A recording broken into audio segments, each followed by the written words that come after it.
శ్రీ ఎర్ని దుర్గా మహాకాళీ భైరవ్ అభిరామ్ గురు భవానీ భూతప్రేత పిశాచ నివారణ నరకోశ దృష్టికోశ నివారణ వ్యాపారాభివృద్ధి కొరకు గృహదోష గ్రహదోష నివారణ కొరకు కళ్యాణ దోష నివారణ సంతాన దోష నివారణ స్త్రీల శారీరక సమస్యలు మానసిక సమస్యలు చెడుపు చిళ్లంగా తీయుట దంపతుల మానసిక సమస్యలు భూమి యొక్క సమస్యలు ఆరోగ్య సమస్యలకు నాటు వైద్యం వాస్తు జ్యోతిష్యం గృహమునందు శాంతి హోమం అఘోరి పూజలు చేయుదురు మరిన్ని వివరాలకు ఈ క్రింది నంబర్లకు సంప్రదించండి. నమస్తే, వెల్కమ్ టు వార్తాకిరణం. నేను కృష్ణకుమార్. వార్తల్లో ముందుగా హెడ్లైన్స్.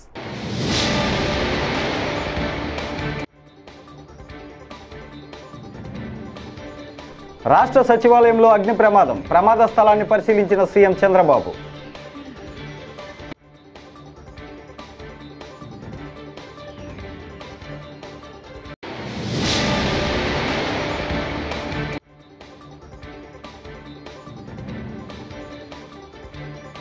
జగన్ ఆస్తులు కాజేసిన మేనమామగా చరిత్రలో నిలిచిపోతారు. వైఎస్ షర్మిల వ్యాఖ్యలు.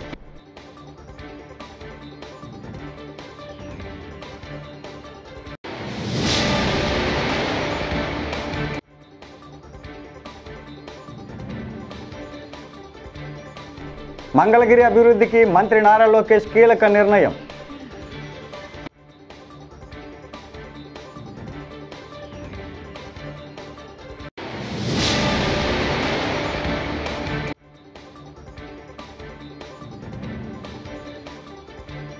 ప్రభుత్వమే అంజలిని పొట్టన పెట్టుకుంది. ఎమ్మెల్సీ వరద కళ్యాణి ఫైర్.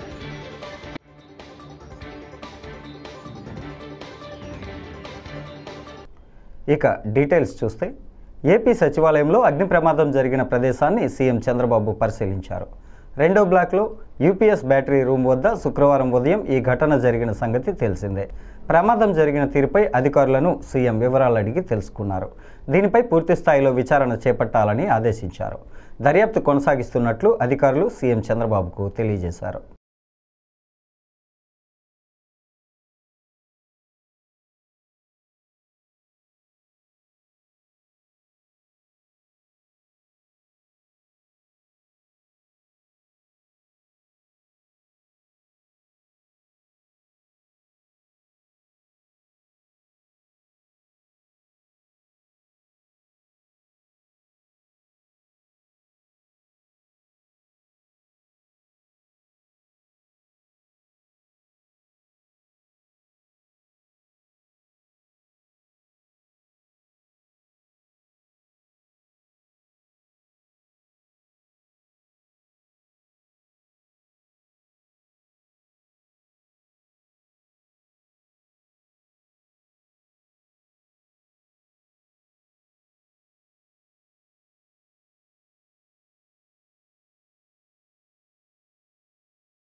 సరస్వతి పవర్ షేర్ల ఎంఓయూపై వైకాపా అధ్యక్షుడి జగన్ స్వయంగా సంతకం చేశారని ఏపీ కాంగ్రెస్ అధ్యక్షురాలు వైఎస్ షర్మిల అన్నారు.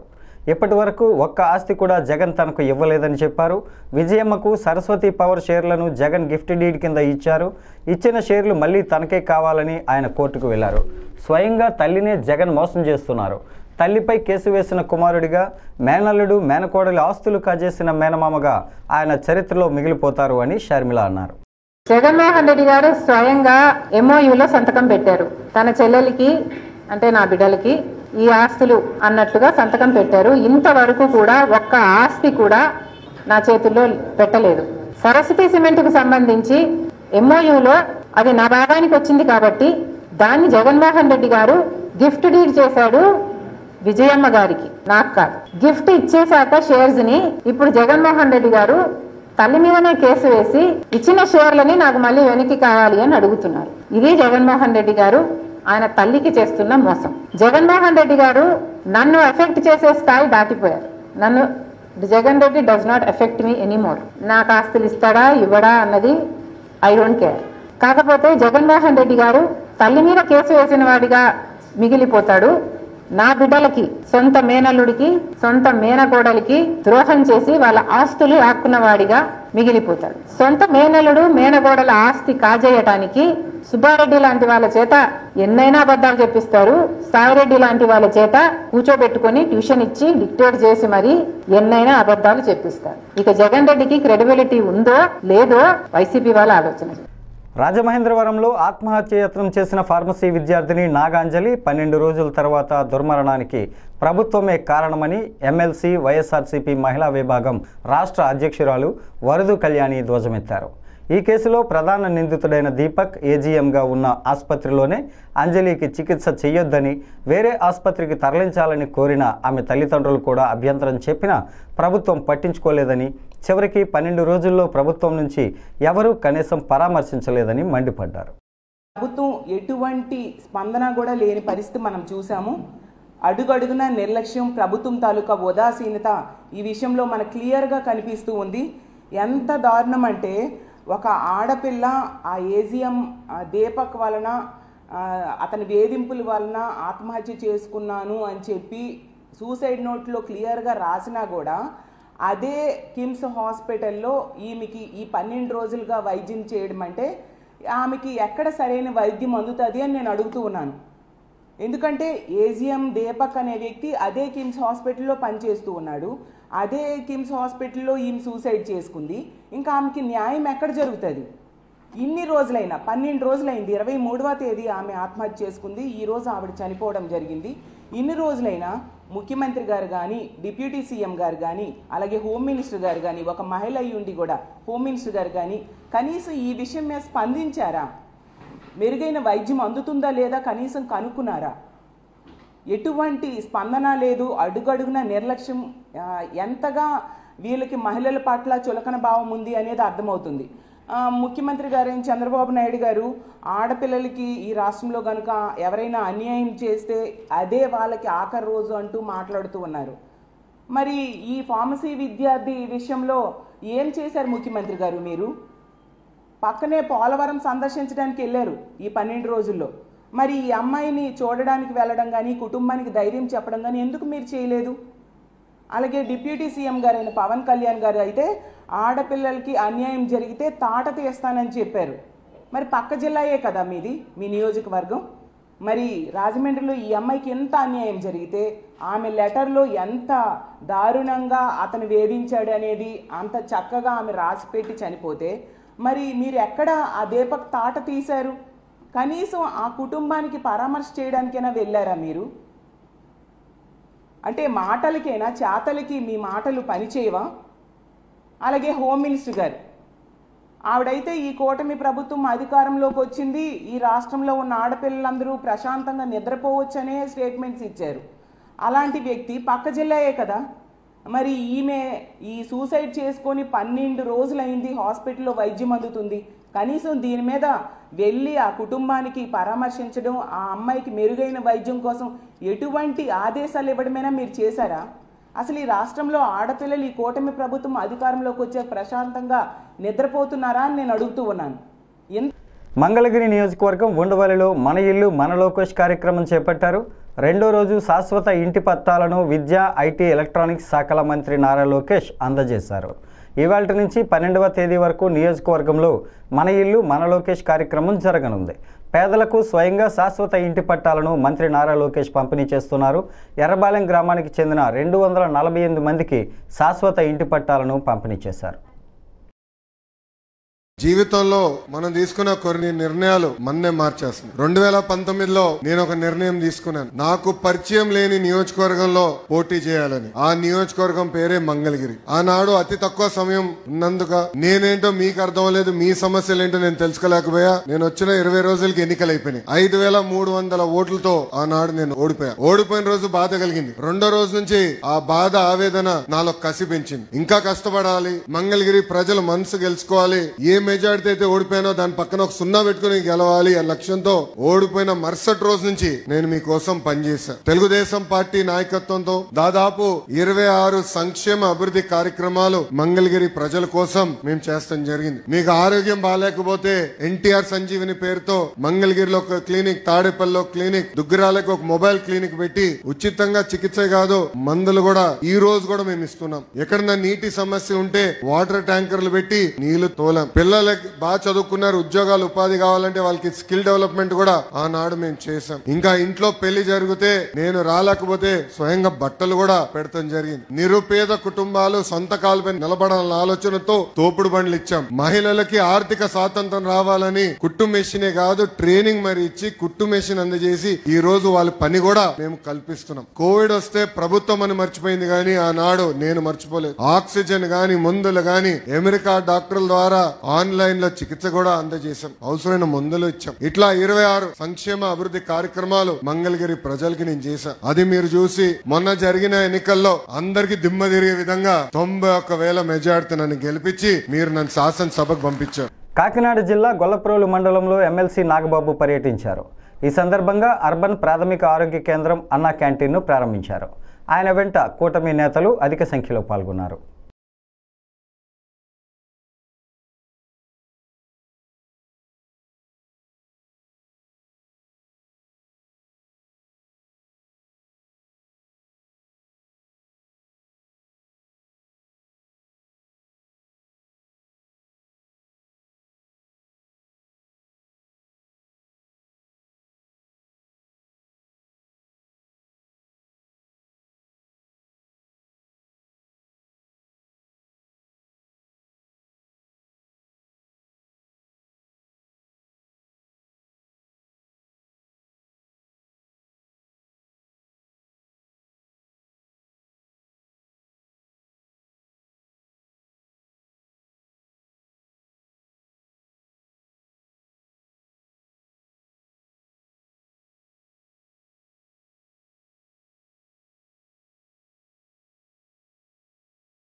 సినీ నటులు నందమూరి బాలకృష్ణ, మీనాక్షి చౌదరి హైదరాబాద్లోని కూకట్పల్లిలో సందడి చేశారు.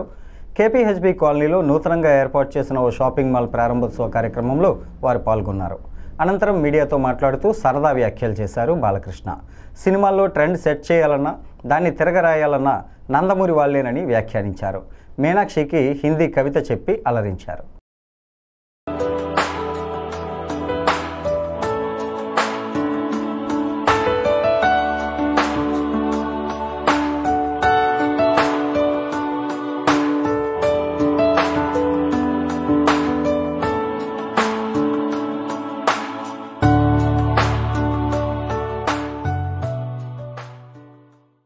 నాటి సినిమా డైలాగ్ ఉంది ఏంటంటే, నేను కత్తులతో కాదురా కంటి చూపుతో చంపేస్తానని.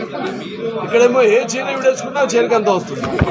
ఇక్కడ మన మీనాక్షి చౌదరి గారు వాళ్ళు ఏం చేసినా ఒక ప్రత్యేకత ఉంటుంది. అలాగే నేను ఏం చేసినా ఒక ప్రత్యేకత ఉంటుంది. అలాగే ఈవిడ ఏం చేసినా ఒక ప్రత్యేకత ఉంటుంది. సినిమాకి ఆవిడ పాత్రలు అంటే ఇవాళ యాక్చువల్గా షూటింగ్ ఉండిందంటే నిన్న అయిపోవాల్సింది. హిందీలో ఉంటారు ఈవిడికి అర్థమయ్యేటట్టు. ఈవిడ అంటారు మొత్తానికి. ఊరికేనా ఈవిడ పూర్తి పడిపడి ఇది కాదు, జగమువా పూర్తి పడిపడి జగమువా పండిత్ భయాన పోయి ढाई अक्षर प्रेम का पढ़े सो पंडित हुई.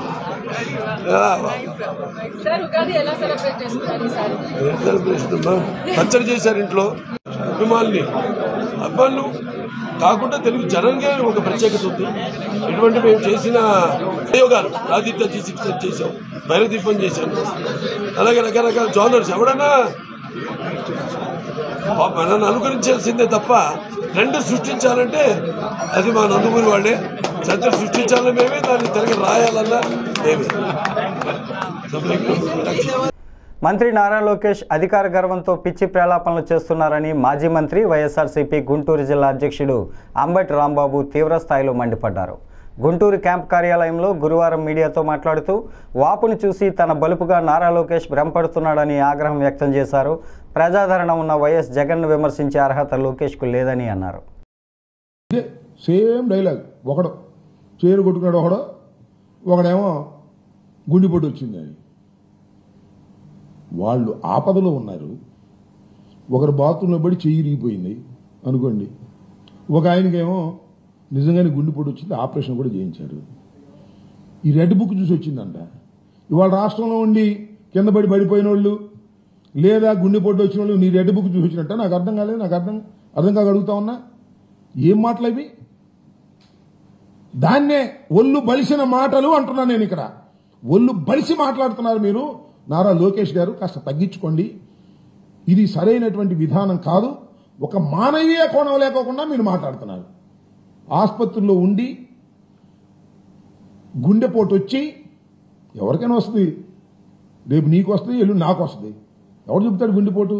దానికి నువ్వు బ్రహ్మాండంగా దాన్ని కూడా ఒక అమానవీయ కోణంలో మాట్లాడేటటువంటి ప్రయత్నం చేస్తున్నావంటే నీకు ఎంతగా కళ్ళు నెత్తికెచ్చాయో నాకు అర్థం కావడంలా. అధికారం శాశ్వతం కాదు. నేను 89లో శాసనసభ్యుడిగా ఎన్నికయ్యా. ఎన్నిసార్లు ఓడిపోయాం, ఎన్నిసార్లు గెలిచాం. అధికారం చూశాం, అధికారం లేని సమయం చూశాం. కానీ నువ్వు మాత్రం అధికారాన్ని చూసి ఏదో వికటాట్టహాసం చేసేటటువంటి కార్యక్రమాలు దయచేసి చెయ్యవద్దు నారా లోకేష్ గారు అని మనవి చేస్తున్నా. దమ్ముంటే తీసుకురా స్వామి, మంచి మంచి కంపెనీలు తీసుకురా. దావోసెలు తీసుకురా అంటే దావోసెలు ఉట్టి చేలుతూ వచ్చారు నాన్న బాబు కొడుకులు ఇద్దరును. ఇవాళ జగన్మోహన్ రెడ్డి గారి గురించి మాట్లాడేటువంటి ప్రయత్నం చేస్తున్నారు. ఇంకో మాట అంటున్నాడు జగన్మోహన్ రెడ్డి గారు అంట, నేను ఎవరితో మాట్లాడ్డంట, కార్యకర్తలు కూడా కలవడంట. అయ్యా, పులివెందుల్లో రాజశేఖర్ గారి కుటుంబం ఓడిపోయిన సందర్భం లేదని మనం చేస్తున్నా. జగన్మోహన్ రెడ్డి గారు కార్యకర్తలతో కలవడట, ఈయన మాత్రం రోజు కార్యకర్తలు కలుస్తాడు. అసలు నేను ఒక మాట చెబుతున్నానయ్యా, అసలు జగన్మోహన్ రెడ్డి గారు రాష్ట్రంలో ఉన్నటువంటి అన్ని ప్రాంతాలకు తిరగటం మొదలెడితే అసలు మీరు సెక్యూరిటీనే కల్పించలేదు. అంత ప్రజాదరణతో ముందుకు వెళ్లేటటువంటి వ్యక్తి జగన్మోహన్ రెడ్డి గారు. మొన్న మిర్చి యార్డుకి వస్తే సెక్యూరిటీ తీశారే మీరు. ఇవాళ చెబుతున్నాడు పవన్ కళ్యాణ్ గారి కన్నా ఎక్కువ సెక్యూరిటీ ఉందంట. మొన్న మిర్చి యార్డు దగ్గరికి మిర్చి రైతుల్ని పరామర్శించడానికి వస్తే పక్కన విత్డ్రా చేసుకున్నారండి సెక్యూరిటీని. జగన్మోహన్ రెడ్డి గారు, నేను మనవి చేస్తున్నా, ఇప్పటికి 10 మాసాలు అయిపోయింది, ఓటమి పాలై మేము. మాకు 11 సీట్లు మాత్రమే వచ్చాయి. ఇది వాస్తవం. అది కనుకొట్టో మాయో ప్రజల నిర్ణయమో అది వేరే విషయం. ప్రజల్లోకి వెళ్లడం మొదలెడితే జగన్మోహన్ రెడ్డి గారు మీరు చేస్తున్నటువంటి దుర్మార్గాలు, అన్యాయాలు, అక్రమాల వల్ల ఏ విధమైన ప్రజాదరణ పెరుగుతుందో ఒకసారి చూడండి. ఏపీ సచివాలయంలో అగ్ని ప్రమాదం జరిగింది. 2వ బ్లాక్లో బ్యాటరీలు ఉంచే ప్రాంతంలో ఈ ఘటన జరిగింది. ప్రమాదాన్ని గుర్తించిన వెంటనే ఎస్పీఎఫ్ సిబ్బంది వెంటనే అగ్నిమాపక సిబ్బందికి సమాచారం ఇచ్చారు. వారు ఘటనా స్థలికి చేరుకొని మంటలను అదుపులోనికి తీసుకొచ్చారు. ఈ ఘటనపై హోంమంత్రి మంత్రి అనిత ఆరా తీశారు. బ్యాటరీలు ఉండే ప్రదేశంలో ప్రమాదం జరిగినట్లు అధికారులు ఆమెకు వివరించారు. ఘటనపై పూర్తిస్థాయి విచారణకు మంత్రి ఆదేశించారు. బ్యాటరీ యూపీఎస్ రూమ్లో ఫైర్ అలారం లేకపోవడంపై అనిత ఆరా తీశారు. సచివాలయంలోని అన్ని బ్లాకులలో ఫైర్ అలారాలను తనిఖీ చేయాలని సూచించారు. బ్యాటరీస్ ఏదైతే ఉంటాయో ఆ రూమ్ లోని ఎర్లీ మార్నింగ్ 6:30 ఆ టైంకి ఫైర్ యాక్సిడెంట్ జరిగింది. ఆ ఫైర్ ఏదైతే స్మోక్ మా ఎస్పీఎఫ్ డిపార్ట్మెంట్ వాళ్ళు స్మోక్ చూసి ఇమీడియట్ గా వాళ్ళు కొంతమంది ఎస్పీఎఫ్ స్టాఫ్ ఇక్కడికి వచ్చి ఆ ఫైర్ కంట్రోల్ చేయడానికి ప్రయత్నం చేస్తూనే ఇమీడియట్ గా ఫైర్ డిపార్ట్మెంట్ వాళ్ళకి చెప్పడం, with in 3 minutes fire department వాళ్ళు కూడా ఇక్కడికి రావటం. వాళ్ళు వచ్చిన తర్వాత విత్ ఇన్ 5 minutes లో ఓవరాల్ గా చెప్పాలంటే ఒక 8 to 10 minutes మధ్యలో ఫైర్ అంతటిని కూడా కంట్రోల్ చేయడం జరిగింది. ఫర్దర్ గా విత్ ఇన్ 5 minutes లో ఓవరాల్ గా చెప్పాలంటే ఒక 8 to 10 minutes మధ్యలో ఫైర్ అంతటిని కూడా కంట్రోల్ చేయడం జరిగింది. ఫర్దర్ గా పెద్ద ప్రమాదమే తప్పింది అని అనుకోవాలి. ఎందుకంటే అక్కడ నుంచి కొంత స్మోక్ కూడా పైన ఉన్న ఫ్లోర్ లోకి కూడా వెళ్ళటం, అక్కడ కొన్ని ఏసీలు పాట్ అవ్వడం, అదేవిధంగా బ్యాటరీలన్నీ కూడా కొంచెం ధ్వంసం అవడం కూడా జరిగినాయి. అవన్నీ కూడా ఫైర్ లో కొంచెం కాలిన దాఖలాలు కూడా కనిపిస్తున్నాయి. ఇమీడియట్ గా మొత్తం డిపార్ట్మెంట్ వాళ్ళు, జిఏడి వాళ్ళు, అదేవిధంగా సిఆర్డీఏ వాళ్ళు అందరూ కూడా ఇక్కడికి వచ్చి దాని మీద ఏం జరిగిందని ప్రిలిమినరీ రిపోర్ట్ కూడా ఈరోజు షార్ట్ సర్క్యూట్ వల్ల జరిగిందని ప్రిలిమినరీ రిపోర్ట్ కూడా ఇవ్వడం జరిగింది. అయినప్పటికీ కూడా ఇది పోలీస్ డిపార్ట్మెంట్ వాళ్ళకు కూడా అప్పచెప్పి డిపార్ట్మెంట్ వైజ్గా కూడా దీని మీద క్లియర్ కట్ ఎంక్వైరీ చేయిస్తున్నాం. ఏదైనా ఇది యాక్సిడెంటా, ఇంటెన్షనల్గా ఏదైనా జరిగిందా అన్న కోణంలోని కూడా దేన్ని కూడా చులకనగా తీసుకొని మనం లైట్గా తీసుకుని పక్కన పెట్టట్లా ఇమీడియట్గా దాని మీద ప్రతి ఒక్క విషయంలోని కూడా కూలంకషంగా ఎంక్వైరీ చేసి రిపోర్ట్ ఇవ్వమని కూడా చెప్తున్నాం. ఇప్పుడు ఫోరెన్సిక్ డిపార్ట్మెంట్ వాళ్ళు కూడా ఇప్పుడు వస్తున్నారు. ఫోరెన్సిక్ వాళ్ళు ఇచ్చిన రిపోర్టు, అదేవిధంగా పోలీస్ డిపార్ట్మెంట్ వాళ్ళు ఇచ్చిన రిపోర్టు బేస్ చేసుకొని దాని మీద ఫర్దర్గా చర్యలు అనేది తీసుకుంటాం. ఫర్దర్గా ఇటువంటి ప్రాబ్లం రాకుండా ఇప్పుడే మేము జేడీ వాళ్ళతో కూడా మాట్లాడడం జరిగింది. ఇమీడియట్గా ఫైర్ ఆడిట్ కూడా మేము చేస్తాం. సెక్రటేరియట్ మొత్తం కూడా ఫైర్ ఆడిట్ చేసి ఎక్కడెక్కడ మనకి ప్రికాషనరీ ఏంటేంటి ఉన్నాయి, అలారమింగ్ సిస్టమ్స్ ఎక్కడ ఉన్నాయి, ఎక్కడ పనిచేస్తున్నాయి, ఎక్కడ పనిచేయట్లేదు, ఇమీడియట్గా ఆ రిపోర్ట్ కూడా మేము తెప్పించుకొని ఎక్కడ కూడా ఫర్దర్గా కూడా ఎటువంటి యాక్సిడెంట్లు జరగకుండా ఉండే బాధ్యత కూడా మేము తీసుకుంటాం. కోట్లాది మంది అభిమానుల గుండెల్లో నిలిచిపోయిన వైఎస్ జగన్మోహన్ రెడ్డి గురించి మాట్లాడే అర్హత టీడీపీ ఎమ్మెల్యే పరిటాల సునీతకు లేదని రాప్తాడు మాజీ ఎమ్మెల్యే తోపుదుర్తి ప్రకాష్ రెడ్డి అన్నారు. హత్య రాజకీయాలతో వేల కోట్ల రూపాయలు వెనకేసుకున్న పరిటాల కుటుంబం నేర చరిత్ర నుంచి ప్రజల దృష్టి మళ్లించేందుకు సునీత అర్థం లేని ఆరోపణలు చేస్తున్నారని ఆగ్రహం వ్యక్తం చేశారు. ప్రజలు నిర్ణయించినారు, కానీ నువ్వు ఇంకా నీ మాటలు ఏదో ప్రజలు నమ్ముతారనో, లేదంటే మీడియా నమ్ముతారనో, లేదా ప్రతిపక్షం నమ్ముతాదనో భావిస్తాను. నీ కుమారులు, వారి ప్రోత్సాహము, నీ తమ్ముళ్ళ ప్రమేయము, వారి కుమారుల ప్రమేయము, వీటన్నిటి వల్లనే లింగమయ్య అనే వ్యక్తి హత్య గావించబడ్డాడు. ఈ వాస్తవాలు ప్రజలకు తెలుసు.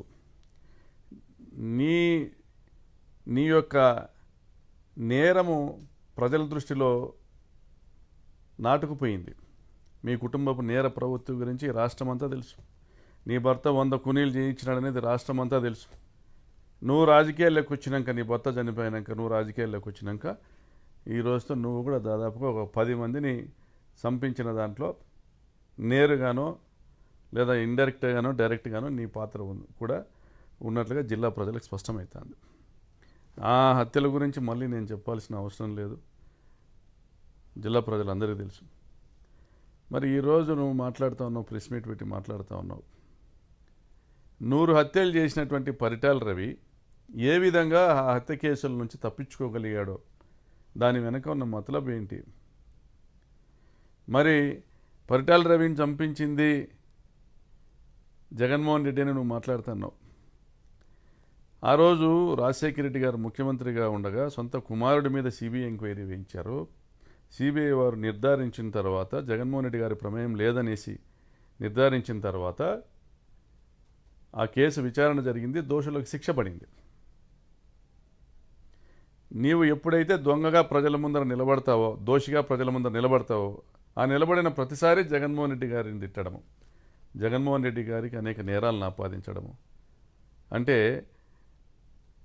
నీ నేరాలకు ముసుగు కప్పుకునేటువంటి ప్రయత్నం చేస్తున్నావు. ఆ రోజుల్లో జేసీ దివాకర్ రెడ్డి నా భర్తను చంపించినాడని కూడా నువ్వు మాట్లాడినావు, గగ్గోలు పెట్టినావు. జేసీ కుటుంబము మీ పార్టీలోకి రాకుండా కూడా చాలా డ్రామాలు చేసినావు. మరి ఈరోజు పరిస్థితి ఏంది? జేసీ ప్రభాకర్ రెడ్డి నీ కొడుకు ఏడ చూసినా కనపడితే కరుచుకుంటున్నారు. మరి ప్రజలు పిచ్చోళ్ళ? మరి మీ పార్టీ కార్యకర్తలు పిచ్చోళ్ళ?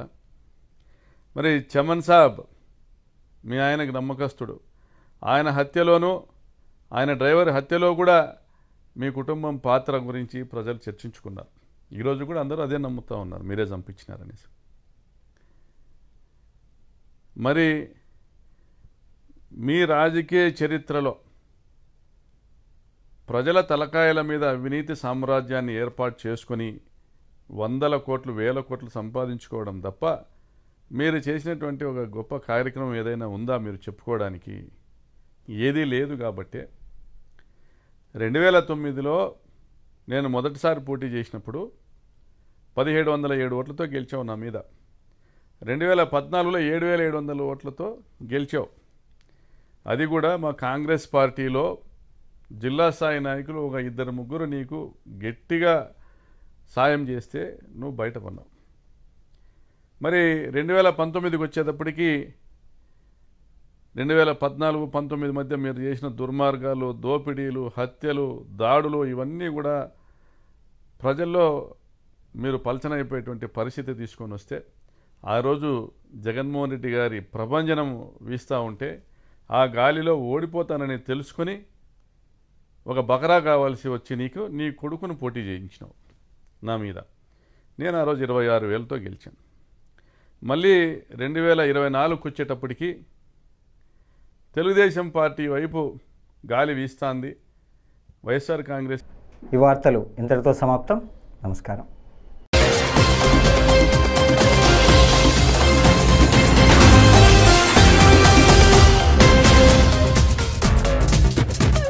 శ్రీ ఎర్ని దుర్గా మహాకాళీ భైరవ్ అభిరామ్ గురు భవానీ భూతప్రేత పిశాచ నివారణ నరకోశ దృష్టికోశ నివారణ వ్యాపారాభివృద్ధి కొరకు గృహదోష గ్రహదోష నివారణ కొరకు కళ్యాణ దోష నివారణ సంతాన దోష నివారణ స్త్రీల శారీరక సమస్యలు మానసిక సమస్యలు చెడుపు చిళ్లంగా తీయుట దంపతుల మానసిక సమస్యలు భూమి యొక్క సమస్యలు ఆరోగ్య సమస్యలకు నాటు వైద్యం వాస్తు జ్యోతిష్యం గృహమునందు శాంతి హోమం అఘోరి పూజలు చేయుదురు. మరిన్ని వివరాలకు ఈ క్రింది నంబర్లకు సంప్రదించండి.